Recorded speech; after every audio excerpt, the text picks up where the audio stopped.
The purpose of this video is to talk about the final loan modification documents that you'll receive at the end of either a trial payment plan or right away if the bank agrees to modify your loan without a trial payment plan. If you are a subscriber to this website, welcome back. If you are not a subscriber, try to subscribe and like the video below so we can make sure this gets disseminated to as many homeowners as possible. Okay, final modification documents. So for most people watching this, a final modification will come at the end of a TPP or trial payment plan, period. That's a lot of P's. If you want more information about what a TPP is and what that looks like, there's another video for you to watch. But typically at the end of a TPP period, a bank is going to then issue what they call your final loan modification documents. If you're a borrower who applied for a modification with your bank and you got through some sort of streamlined program, or your investor did not require you to participate in a TPP, this video still applies to you, as this is kind of what you can expect to be the final modification document procedure. So let's say you're on this 3-month TPP, because that will apply to most of you guys. Let's say your TPP payments are like January 1st, February 1st, March 1st. After you make your March 1st payment and the bank receives and applies the payment correctly, again, watch the TPP video to make sure they do that. But after they apply your third TPP payment, the banks will start going through the process of what they call generating your final loan modification documents. So use that term when you talk to them. That's how they refer to it. They refer to it as loan modification generation. That means they're preparing your documents. The important thing to understand is that those final loan modification documents take anywhere from 30 to 45 days to produce. So if you make your final TPP payment in March, you cannot expect the bank to send you your final loan modification documents within a week. Some really on top of it lenders do. I want to give a shout out to Caliber right now. They are very fast in preparing their final loan modification documents, and we all appreciate that. But most lenders take the full 30 days, if not a little bit longer. So the number one thing to understand when you're in this period after your TPP, but before you get your final loan modification document, is you need to understand what is requested or required of you for that 4th month when they're still working on the documents. So if your final TPP payment is March 1st and you haven't received documents yet, but you've been confirming that the bank is working on them, and April 1st hits, it is more likely than not accurate that you will need to make a 4th TPP payment or another payment while they continue to prepare your documents. Most lenders will write this in the TPP document that you received. They'll say, here's your 3 payments, but if you still haven't received final loan modification documents on the 4th month, you'll have to make another payment. You want to have this conversation with your lender well before you get close to that 4th month, just so you understand. And then if you receive your final modification documents before that 4th month, things might look different. But if you don't, you might have another TPP payment that you need to pay while they're continuing to generate the documents. So that's something to check on with your bank, and you can just ask them directly, hey, when are you guys planning to generate these docs? How long should I wait? And if I don't have them by April 1st or whatever your date is, should I make another payment? That's what you should say, and they'll pretty much say yes, and they'll tell you it should likely be at the exact same amount of a TPP payment that you are paying. So check on that first. You also just want to call in regularly to make sure those final documents are being actually worked on.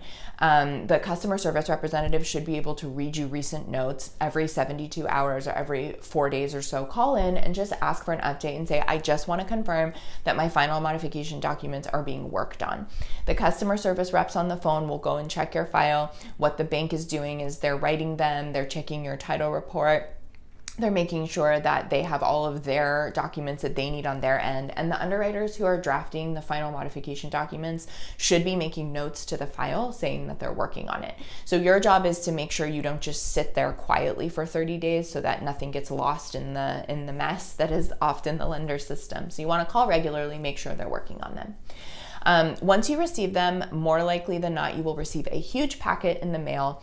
It will be thick. It typically is sent from FedEx or UPS, just like a big packet. And the packet is so big because you will likely receive multiple copies of the same loan modification agreement.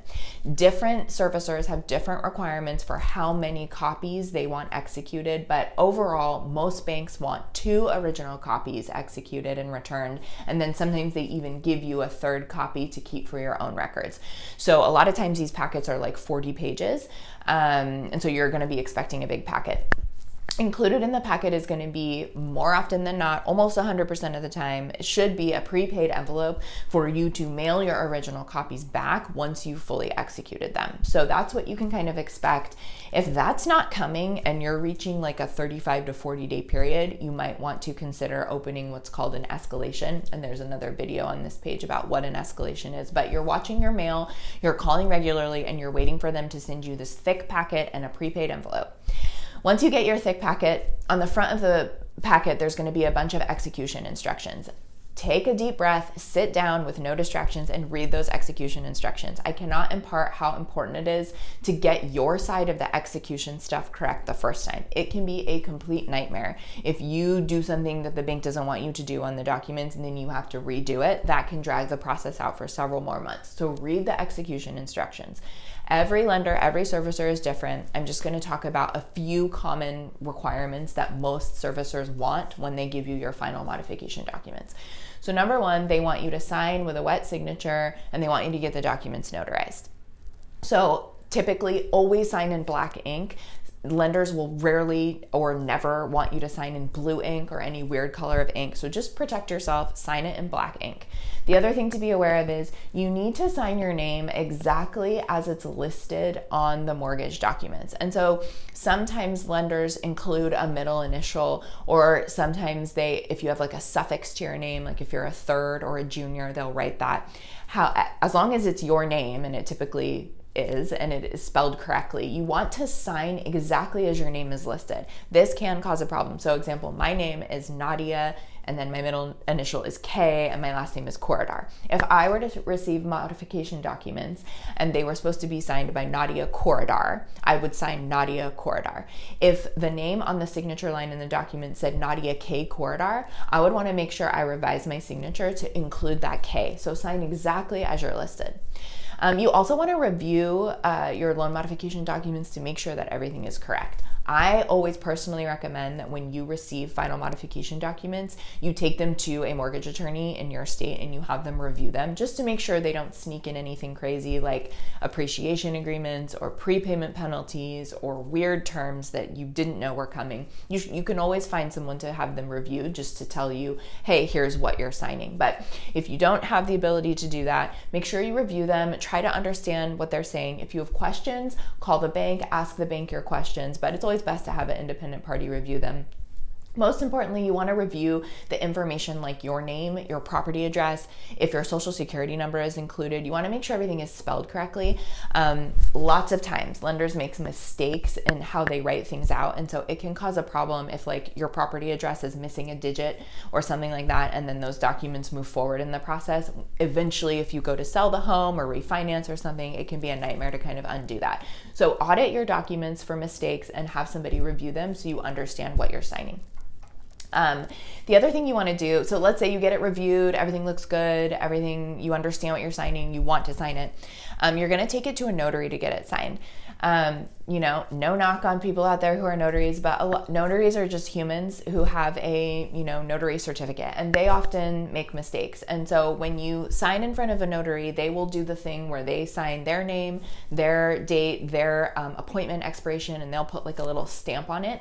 Before you leave that notary appointment, take the documents back and make sure that everything that they wrote is correct. If the year just changed, if it's the new year, maybe they like accidentally wrote the wrong year. So you want to make sure that everything that they wrote is correct, because lenders can reject documents for notary error. So make sure you check the notary error as well. And make sure that they notarize everywhere that they're supposed to. So if you're a borrower who has to return 2 original copies of the modification documents, which is very common, your notary should be notarizing in at least 2 places. The other important thing is there's sometimes multiple signature pages for different things related to your modification agreement. Sign them all in front of the notary. Just take your blank packet, sit down in front of the notary, and go through it page by page so that they can see you signing everything. That'll make it easiest, and it'll make it so you don't miss a page that you need to sign. If you have a bank, you can make an appointment to go get them notarized with your bank. You can also pay to have a mobile notary come to your house. You can also pay and make an appointment at like a FedEx or a UPS store to find a notary.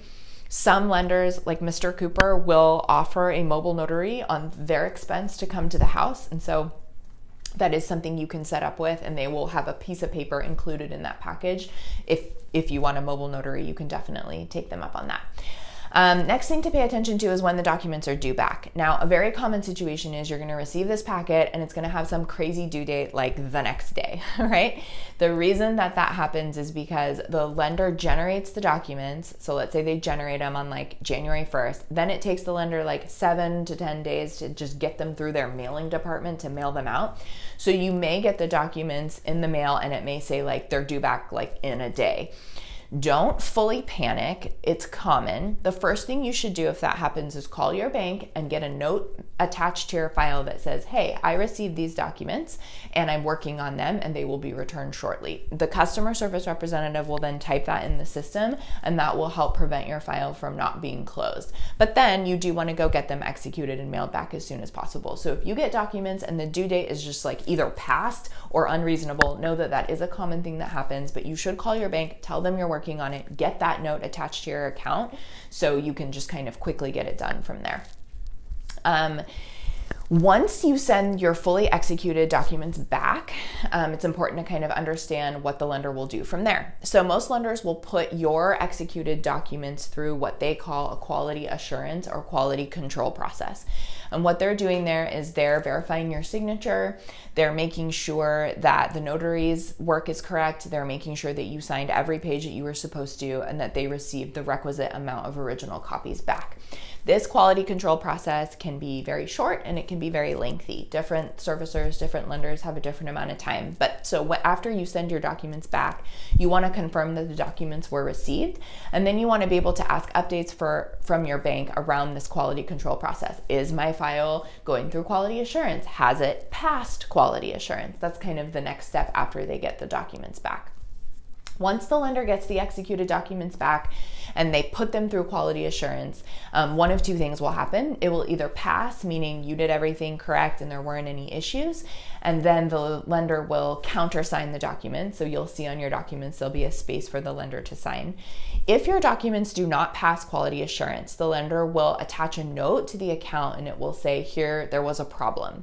And most lenders will then regenerate a new copy of documents to have you fix your problem. So it's really important to be calling even after you send the documents back to find out what happened during that quality assurance process so that you can catch it as a borrower if you're going to need to redo something. And then if you need to redo something and they're going back through the generation process, you need to be calling just like you were before, making sure you know when those new set of documents are going to be coming to you. And you need to pay attention to whether you have other TPP payments coming due while you work on getting these documents fixed. So if your loan modification doesn't pass quality assurance, it doesn't mean that the process is over. It doesn't mean you're kicked out of your loan mod. It means you have to go back and do it again, but you as a borrower should be responsible for making sure you are continuing to pay every month in the way that the lender wants you to, and to make sure that they're continuing to work on the documents and that you're up to date on when you'll be receiving them. And then obviously once you receive them, make sure you execute them correctly. So once your documents make it through quality assurance, the lender will then countersign the documents, meaning they'll put some representative from the lender, sometimes the investor, will countersign the documents. And then what will happen is the bank will send the fully executed documents typically to your county for recording, and the loan modification will get recorded with the county. After that happens, the bank will do two things. They will technically remove your loan from a default status. What that means is they take the flag that says you're in default off your account. They do the calculations in their system where they actually apply the modification. So they take the amount that they said that they would put on the back end. They actually do it, like they type it in there. They put what your new principal balance is, they put what your new payments is, and then they kind of bring the loan current where they say you are no longer in default and you're just due for these monthly payments. And so even after you get confirmation that your documents have made it through the quality assurance process, you're going to want to call regularly to make sure that that last step of removing your loan from default status occurs. That typically takes another 2 or 3 weeks after the quality assurance process is complete and after the documents are sent off for recording. So questions you can be asking your bank are, have my documents been sent for recording? If they say yes, say great. Is my loan still showing in a default status? If the bank says yes, then you need to keep calling until you confirm that they've actually finished the loan modification. There are some problems that can pop up at the end, and so if you're able to continue to follow up so you can catch these problems, you'll be in a better situation. And then lastly, if you were somebody who got a loan modification done while you had foreclosure activity going on, you're going to want to also reach out to either the foreclosure attorney's office or the trustee handling your foreclosure and just have a conversation with them, preferably in writing, where you get them to tell you that they know that you finished your loan modification and that they have canceled your foreclosure activity. I can't tell you how many times lenders don't communicate to their own attorneys that a modification has been complete, and then people end up in kind of tough situations where they keep getting foreclosure notices. So that's kind of the final modification process. The last question I get is people who have had investors coming to the home or calls because their foreclosure activity is made public. It takes about 30 days for that information to be removed from the online websites. It's horrible that that even happened to you in the first place, but don't expect that just because you finish a final loan modification that the next day there won't be any public information on like a site like Zillow or Redfin or something like that. So it does take about 30 days for like the world to kind of remove your public foreclosure status. And so that is just something you're going to kind of have to, bear through, but you will get through. Those things will get removed. For those of you who have been in default and have been getting repeated delinquent credit reporting because you were in default, once a loan modification is recorded with the county and you resume making your normal payments, you will be able to show a regular payment history on your loan and your credit will at that point start to recover. Good luck.